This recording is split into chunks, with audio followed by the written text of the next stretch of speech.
a real beacon of hope and strength, twisting into this nightmare. The contrast. Exactly. That profound contrast makes everything he does later far more horrifying, more resonant.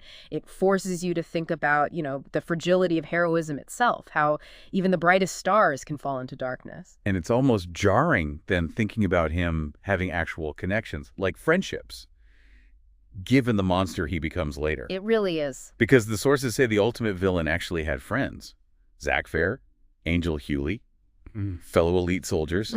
Real bonds. It highlights this period where he seemed to have genuine human connections, which feels almost impossible to square with the Sephiroth we know. That's exactly it. And what's really striking is how much it contradicts that cold, calculating, isolated image we mostly have of him. Yeah. Like the sources mention a specific time he actually trained Zack Fair in VR combat. Oh, really? Yeah, Zack was a soldier, second class then, full of himself, and he fought a virtual Sephiroth and got absolutely demolished. It was kind of a wake-up call for Zack about his own overconfidence.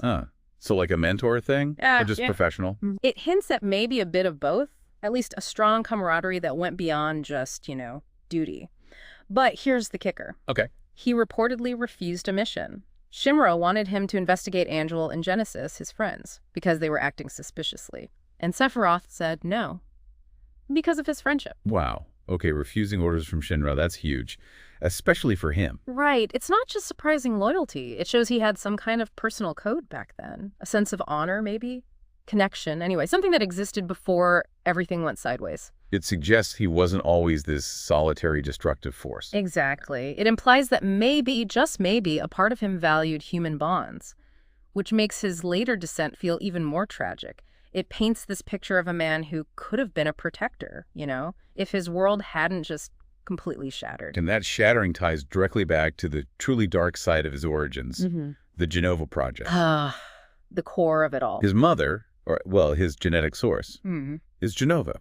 And he was conceived as part of this secret, frankly horrific, Genova Project. Yeah, this project was Shinra at its most unethical. A massive undertaking. They were injecting cells from Genova, this ancient entity they called the Calamity from the Sky, into human subjects. Why? With super soldiers, right? Exactly, to create super soldiers. So Sephiroth isn't just born, he's engineered, meticulously crafted.